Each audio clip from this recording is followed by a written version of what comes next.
naon atuh ngaran wali kudu ngarti wali ngomong wali ngaran wali teh ya man tawalat ibadatuhu wan qata'at maksiatuh.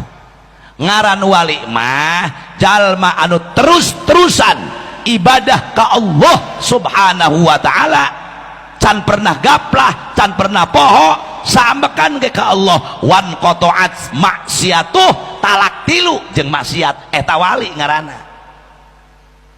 Sok aya cenah jelema anu aneh anu laisal wali may yudhiril karamah lakinnal wali yasrabu kaman yasrabu wa yakulu kama yakulu. Lain disebut wali du nembong-nembong karamat mah jelema geblek du kitu mah walingi wali dano meureun buaya kolot. Laisal wali may yudhiril karamah lakinnal wali yasrabu kaman yasrabu. Wali mah tuang seperti orang tuang, ngaleut seperti orang ngaleut, tapi hatena can pernah poho ka Allah, eta wali ngaranna.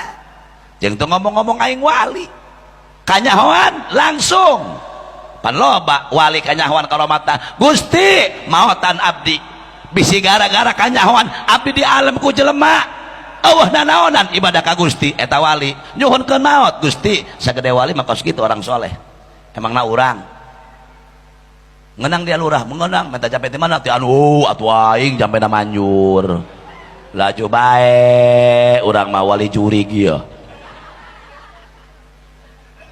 keur wali bae ge hese atuh keur sagede wali bae ge ulah jauh-jauh ta Sultan Hasanuddin pan wali urang eta teh putra Kangjeng Sarip Hidayatullah Cirebon masantren eta Sultan Hasanuddin. Dina riwayat kula ngadangu riwayat ti guru kumaha eta Sultan Hasanuddin begitu masantren barang balik ditanya ku Kangjeng Sarip Hasanuddin sia mondok di Kobong satahun ngising sabaraha kali teu ditanya bisa ngaji kiai modal nu ditanya cek Sultan Hasanuddin 3 kali cenah bah kula satahun ngising tangkorak dia nyatu bae dari kobongna. Satahun ngising 3 kali cenah di kobongna nyatu bae. Masya Allah lempang Sultan Hasanuddin balik deui ka kobong bari ceurik menang satahun ditanya deui kuramana Kangjeng Sarip Hasanuddin mohon bah ieu dia di kobong satahun sabaraha kali eta ngising 2 kali bah tangkorak dia lalebok jeung babadog bae dia di kobong horeng cerik Sultan Hasanuddin balik deui ka kobong 3 tahun uih deui ditaros ku Kangjeng Sarip Hasanuddin ieu dia ngising di kobong satahun sabaraha kali sakali cenah bah kakarak di anak aing tah wali mah kos kitu ulah dilawan ibadahna modalna ku dia lawan. Ngomong-ngomong wali zaman Imam Ma'ruf Karhi Bareto muridna manggih hiji jalma gagah bebeja ka Imam Ma'ruf abah ayeuna ceng cenah di lemur anu mah aya wali gagah bisa hiber lah cek Imam Ma'ruf papatong ge bisaeun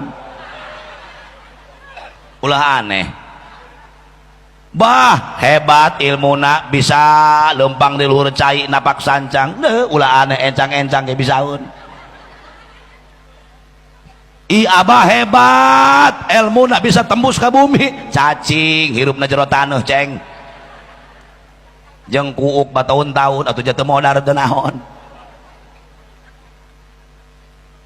keur urang ngadenge riwayat sagede wali tergugah hate laras gitu komo Kangjeng Rasul atuh makhluk anu dimuliakeun ku Allah eueuh deui sakolong jagat dibanding jeung Nabi nu sejen Rasul unggul. Dina kitab Al-Hawi lil Fatawi karya Imam Jalaluddin As-Suyuti dicaritakeun keunggulan Rasulullah dibanding jeung Nabi nu sejen diantarana Allah ngutus sekian Rasul, Allah ngutus sekian Nabi. Nabi diutus ku Allah aya 124.000 Nabi. akur ketika Rasul pupus ngantunkeun sahabat 124.000 sahabat akur jeung janggot Kangjeng Rasul jumlahna aya 124.000 lembar janggot Rasul. Begitu indah jasad Rasulullah.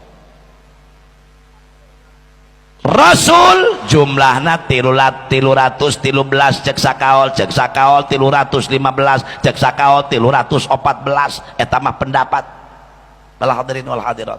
Nah itu masih diungguli oleh Rasulullah, lain keur ngabeda-beda jeung Nabi nu sanes. Makana Bapak Ibu jamaah sadaya hiji kaunggulan Nabi urang teh Rasulullah teh ketika Allah ngutus Nabi nu sajen teu aya Nabi anu di Isra jeung di Mi'rajkeun ku Gusti Allah diundang langsung ku Gusti Allah zat Allah lahu ma fis samawati wal ard anu ngagan bumi jeung langit anu dicandak ku Gusti Allah Isra Mi'raj mung Nabi urang teu aya Nabi anu sanes. Alhamdulillah ieu kaunggulan Rasulullah.